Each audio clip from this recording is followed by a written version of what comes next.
agora. Vamos orar. Deus querido, precisamos ouvir a voz do Teu Espírito Santo nessa noite.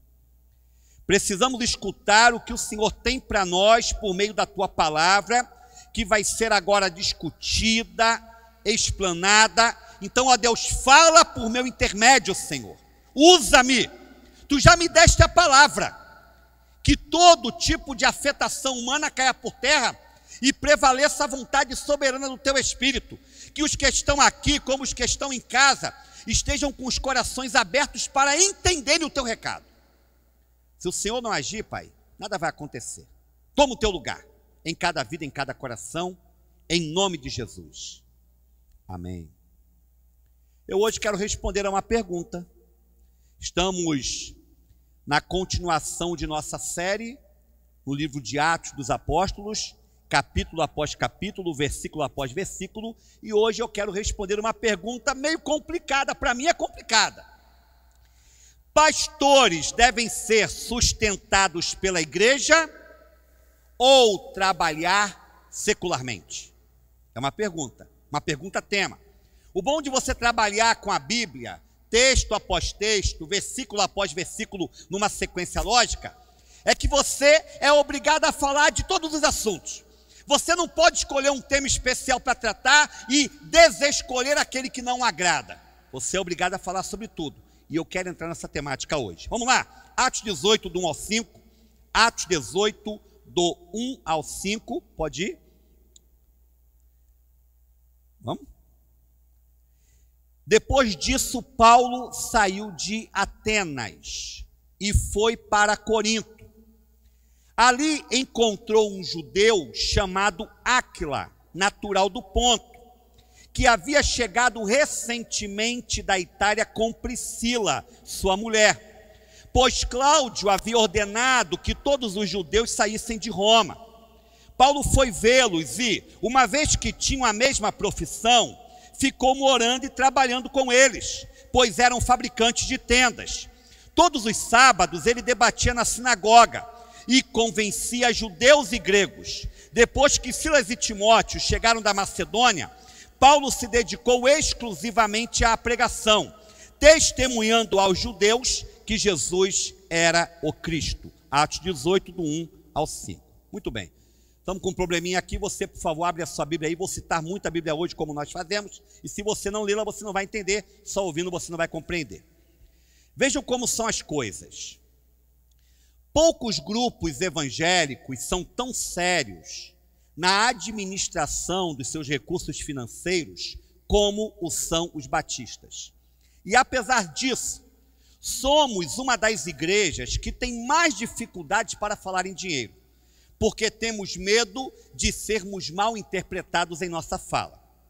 Agora, em dezembro, se Deus quiser, completarei 25 anos de ministério pastoral. E acredite, é a primeira vez ao longo de 25 anos de ministério pastoral que eu falo sobre esse assunto de sustento pastoral, financeiro, para uma igreja na qual estou à frente. Sem dúvida, sofremos de um mal: excesso de pudores para tratarmos de dinheiro publicamente. Tenho acompanhado alguns amigos pastores que têm atravessado muitas dificuldades durante esse período de pandemia, pois com a queda brusca das arrecadações em suas igrejas, passaram a ter salários atrasados, corte no valor recebido, e alguns estão até dependendo de cestas básicas para não passarem fome. Conheço alguns que estão passando por esse tipo de dificuldade.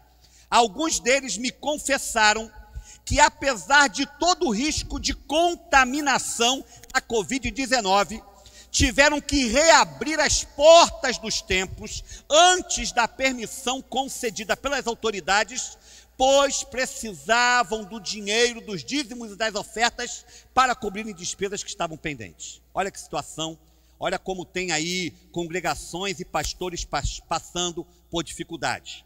Quando nós fechamos para o público o nosso santuário, no início do período de afastamento social, no dia 18 de março, alguns irmãos me disseram assim: escute, Pastor, prepare-se para ter o seu salário reduzido, pois estamos entrando num tempo de vacas magras e provavelmente a igreja terá que fazer alguns cortes no seu orçamento.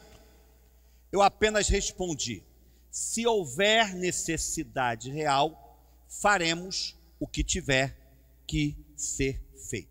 Cheguei em casa e conversei com Lu. Meu amor, nada de excessos ou gastos desnecessários nessa época, pois poderemos enfrentar uma redução salarial. Graças à fidelidade de Deus, por meio da fidelidade do povo, nada disso aconteceu. E a igreja investiu como nunca havia investido antes, na área social, fazendo muito mais pelos pobres do que já se fazia até então. Porém, a grande verdade, para nós pastores, para mim em especial, é que ouvir algo assim: pastor, seu salário vai ser cortado, é muito desagradável, muito constrangedor para quem vive do ministério, pois soa como se fôssemos um fardo, um peso a ser suportado pela igreja. E num período como esse que estamos vivendo, de várias reinvenções e mudanças no mundo profissional secular, em que tanto se discute acerca da extinção de gastos desnecessários, e também uma época para repensarmos a igreja no que diz respeito aos seus métodos de atuação e administração, uma pergunta surge: pastores, obreiros, missionários devem ser de fato mantidos pelo dinheiro da congregação? Porque os mesmos não trabalham secularmente como qualquer pessoa normal? É importante esse questionamento, e eu quero respondê-lo com base na palavra de Deus. Vamos então rever o que é que Atos nos fala nesse sentido. Vamos lá? Atos 18, do 1 ao 3, só para a gente poder rever isso aí. Olha o que diz. Pode passar adiante, pode avançar. Depois disso, Paulo saiu de Atenas e foi para Corinto. Ali encontrou um judeu chamado Áquila, natural do Ponto, que havia chegado recentemente da Itália com Priscila, sua mulher, pois Cláudio havia ordenado que todos os judeus saíssem de Roma. Paulo foi vê-los e, uma vez que tinham a mesma profissão, ficou morando e trabalhando com eles, pois eram fabricantes de tendas. Ok, se liga aqui em mim. Paulo, apesar de ser um doutor na lei, expert, especialista no Antigo Testamento, embora fosse um rabi, como eram conhecidos os mestres em Israel, Paulo tinha também uma profissão, um meio de sobrevivência no campo secular. Paulo era fazedor de tendas. No grego original, essa expressão, fabricante de tendas, significa aquele que trabalha com couro, com peles de animais. E era a mesma ocupação do casal, Áquila e Priscila, que chegaram de Roma, e Paulo se juntou a esse casal convertido para trabalhar no mesmo ofício, a fim de se manter financeiramente em Corinto. Repare bem, segundo dados, Corinto era uma grande cidade, uma metrópole na época. Provavelmente, Corinto tinha 750 mil habitantes na época de Paulo. Tem ideia do que é isso? Dá quase 5 teixeiras. Quase 5 teixeiras. As coisas eram muito caras em Corinto, eram complicadas. Quanto maior o lugar, maiores as dificuldades econômicas. Pois numa cidade grande, ninguém cuida de ninguém. Ninguém se preocupa com ninguém. Cada qual apenas se ocupa com os seus próprios afazeres e vida. E Paulo tinha que trabalhar.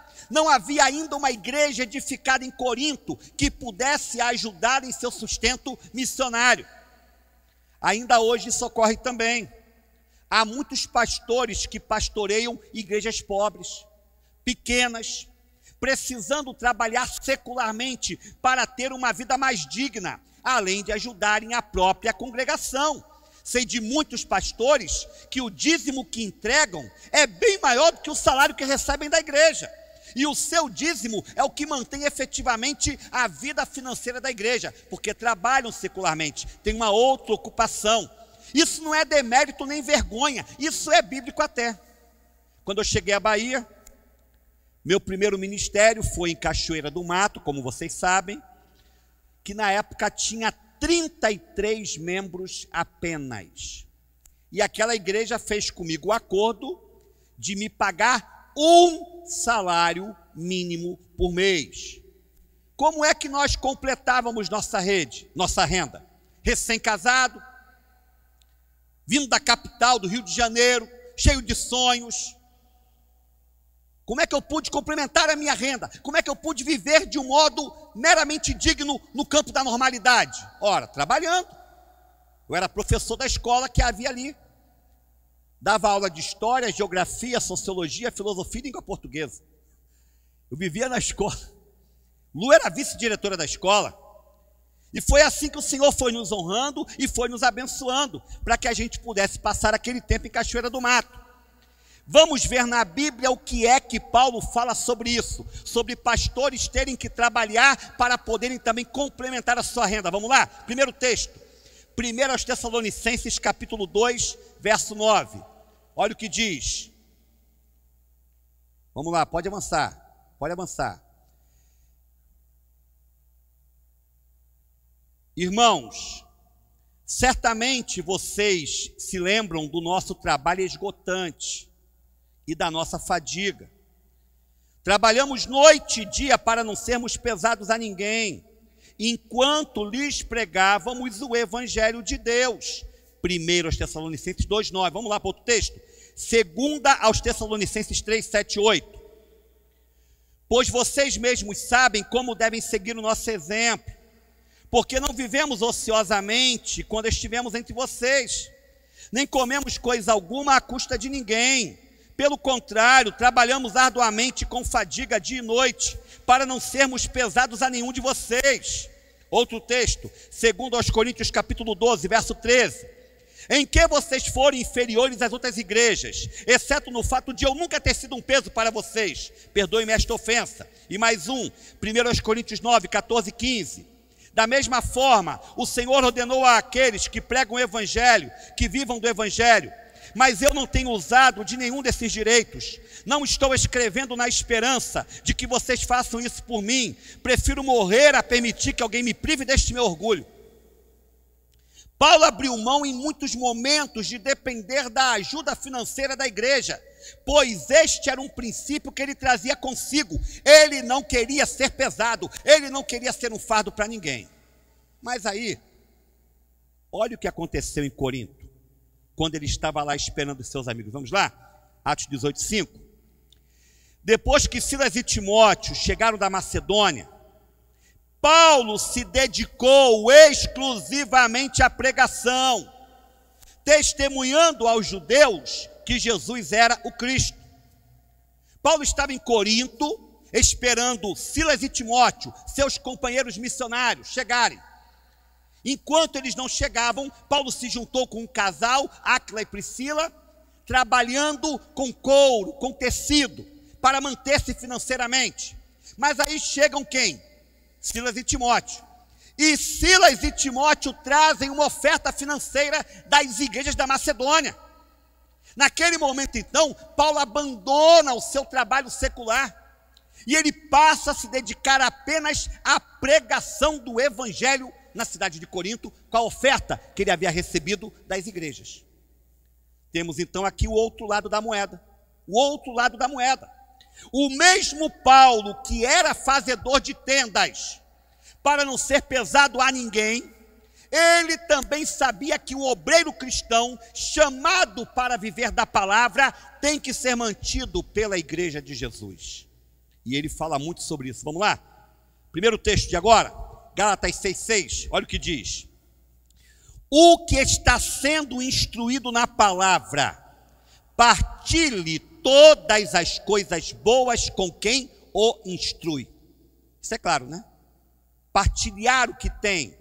Está falando aí de ganho físico, financeiro, material, com aquele que o instrui, com aquele que o orienta.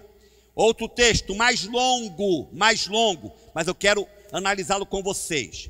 Olha o desabafo de Paulo. Não temos nós o direito de comer e beber?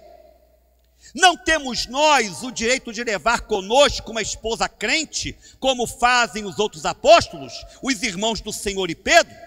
Ou será que apenas eu e Barnabé não temos o direito de deixar de trabalhar para termos sustento? Quem serve como soldado às suas próprias custas? Para um pouquinho aí. Eu acho interessante o pensamento de algumas pessoas, principalmente de alguns irmãos mais mesquinhos. O pastor não pode comprar carro novo, a mulher do pastor não pode colocar uma roupa nova. Estão gastando o dinheiro da igreja, estão esbanjando. Amado, você tem sonhos, você tem projetos, você tem deleites, você tem prazeres, você tem ambições. Os pastores também têm, suas famílias também têm, porque são seres humanos como você. E se você quer o melhor na sua área de atuação, os pastores, homens e mulheres de Deus, obreiros do Senhor, também querem. Não há diferença nesse campo. Quem vive do Evangelho também tem direito a ter aquilo que você busca ter na sua vida pessoal. Aí Paulo continua. Quem planta uma vinha e não come do seu fruto?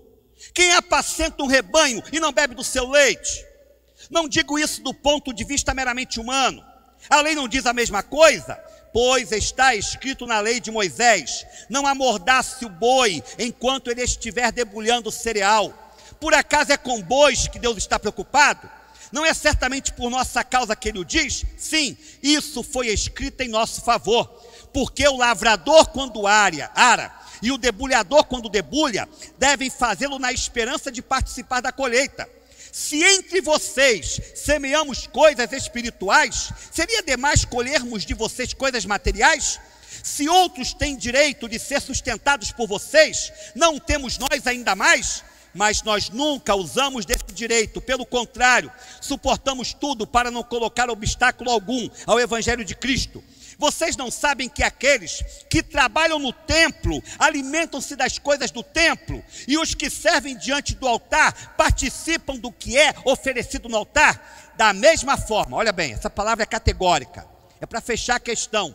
Da mesma forma, o Senhor ordenou àqueles que pregam o Evangelho que vivam do Evangelho. Acabou, não tem discussão aqui. Não tem mais discussão aqui. Paulo é claro, ele poderia não ter feito uso em alguns momentos, mas ele entendia que a verdade era essa. Obreiros cristãos, missionários, educadores, músicos, pastores, que vivem integralmente em prol do Evangelho, devem viver deste mesmo Evangelho. Depois, 1 Timóteo 5,17, olha o que ele diz. Os presbíteros, pastores, é a mesma coisa, tá? Presbítero, pastor, ancião, mesma coisa. Os presbíteros que lideram bem a igreja são dignos de dupla honra, especialmente aqueles cujo trabalho é a pregação e o ensino. O que é honra para você? Me lembrei de uma situação aqui. Eu era seminarista, época das vacas magras, namorava a Lu, ainda era minha namorada, nem noiva era minha. E fomos pregar numa igreja lá no Brejo Fundo, lá num cantão perigoso. Eu tinha 4 vales de transporte no meu bolso. Um para mim, para lá na ida, e outro para voltar. Igreja longe, saímos de casa às 5 horas da tarde. Naquele tempo, eu usava terno. E um sol do Rio de Janeiro, 5 horas da tarde, horário de verão. 4 horas da tarde. Cheguei todo suado na igreja. Lá para as 7 horas da noite, quase 2 horas de viagem, uma fome, irmão, uma fome. Ninguém me convidou para dar um copo d'água. Acabei de pregar, Deus salvou vidas, consagrações ali à frente do altar. Quando acabou o culto, eu pensei, agora eu vou lanchar, né? Não é possível, né? E no Rio de Janeiro é muito comum lá, cada igreja tem a sua cantina. E cada cantina é coxinha, é bolinho de aipim, é salgadinho, que eu amo. Me vem o vice-presidente da igreja, comendo aquela coxinha que chega a me dar água na boca, que eu estou com fome agora. E ele comendo aquela coxinha suculenta, tomando um copo de Coca-Cola gelada. Bateu nas minhas costas e falou: Deus te abençoe, irmão Júlio. Foi uma benção, vai em paz. Eu olhei para a cara de Lu, não acreditei. Mais 2 horas para voltar para casa. Chegamos em casa quase 11h30 da noite, com o estômago saindo pela boca. Para muita gente isso é honra, né? Obrigado, valeu. Não. Escute, esse texto quer dizer o seguinte, volta lá. Os presbíteros que lideram bem a igreja são dignos de dupla honra. Honra no grego quer dizer honorário. Está falando de pagamento, está falando de sustento, está falando de salário. Sejam dignos de dupla honra, ou seja, um salário que não é pequeno, no sentido de que seja mesquinho, tacanho, fruto de falta de visão de uma congregação. É isso que está sendo dito aí. Então, muito bem, vamos lá, avança aí. O que nós podemos concluir diante de tudo que foi dito aqui? Pode avançar. Qual é a resposta para a pergunta tema de hoje? Pastores devem ser sustentados pela igreja ou trabalhar secularmente? A resposta é a seguinte: existem 2 categorias básicas de chamado para o ministério. Aqueles que foram convocados por Deus para o tempo parcial e aqueles que foram convocados por Deus para o tempo integral. A forma como a igreja investirá nesses obreiros dependerá da condição dela e do chamado do obreiro em particular. As igrejas pequenas não podem ter obreiros muitas vezes em tempo integral, chamarão alguém que se adeque à situação delas. Ou igrejas maiores, grandes, em expansão, chamarão obreiros que possam dar tempo e atenção para elas. Isso então depende do chamado ministerial e da realidade financeira da igreja. Está claro isso, meus irmãos? Está entendido isso aí? Conseguiu pegar isso aí? Quero fechar com o meu testemunho particular de chamado. Quando eu fui chamado pelo Senhor para o ministério pastoral, eu cursava eletrotécnica na Escola Técnica Federal do Rio, na época uma das melhores escolas técnicas do país. Fiz um concurso para lá acirradíssimo, disputadíssimo, para poder entrar. E já no último ano, no 4º ano de eletrotécnica, são 4 anos, eu já estava me preparando para cursar engenharia elétrica. Era o caminho natural de quem fazia a escola técnica nessa área, na área de elétrica, engenharia elétrica. Nunca me faltou emprego na área, porque a escola tinha um renome muito forte. E embora eu não tivesse uma vocação, porque, pense bem, eu trabalhava com alta tensão, irmãos. Hoje eu mal troco uma lâmpada. Trabalhei em grandes empresas, a indústria química Schering-Plough, indústria farmacêutica, no Arsenal de Marinha do Rio de Janeiro, no Cais do Porto do Rio de Janeiro. Nunca me faltou emprego nessa área. Aos 19 anos, escute isso, aos 19 anos eu ganhava 7 salários na carteira, liderando uma equipe de 16 homens sob o meu comando, por causa da força da escola, o nome que a escola tinha e a formação que ela dava. Mas quando eu estava me preparando para cursar engenharia, Deus me chama de um modo assim muito forte, muito contundente, e eu abandono tudo para iniciar os meus estudos no Seminário Teológico Batista do Sul do Brasil. E na minha visão, eu deveria ter a melhor formação, e para eu ter a melhor formação, eu deveria me dedicar integralmente aos estudos. Abandonei trabalho, pedi demissão e fui estudar, e por mais 4 anos ali ficamos nos preparando para dar o nosso melhor no ministério pastoral, com a visão de que eu seria obreiro integral quando chegasse o convite. Eu não seria jamais obreiro em tempo parcial. E aqui estamos, quase 25 anos depois dessa decisão. Muitos colegas meus, funcionários públicos, empregados de grandes empresas não abriram mão das suas ocupações profissionais. Alguns se tornaram pastores em tempo parcial, outros nem o ministério assumiram, ou então foram auxiliares de um outro pastor, mas eu sabia o que eu queria. Eu queria ser ministro em tempo integral, porque Deus havia me colocado isso no coração. E nós temos que entender isso. O Senhor chama pessoas diferentes para vocações diferentes, para ocupações diferentes. E eu sabia desde antemão aquilo que Deus havia guardado para mim. Então, o que eu quero dizer para os irmãos nessa hora? Onde eu passei, irmãos, onde eu passei, Deus me deu uma unção de crescimento. As igrejas que o Senhor me concedeu o pastoreio, o privilégio de ser pastor, experimentaram uma revolução na área financeira, na área patrimonial, mas principalmente na área da membresia e no seu alcance social. Por quê? Porque eu tinha tempo para isso. Eu tinha tempo para me dedicar. Eu tinha tempo para estar à disposição. Porque eu compreendo que o ministério pastoral, ele não é executado numa hora específica do dia. Quem é pastor, quem é obreiro cristão, seja ele em que área for, ele foi chamado para estar à disposição do reino 24 horas por dia. Segunda-feira nós estávamos, eu e Lu, 10h30 da noite, havíamos acabado de fazer um curso online com o filósofo Leandro Carnal, e estávamos ali terminando a aula, uma excelente aula. 10h30, vou olhar o zap.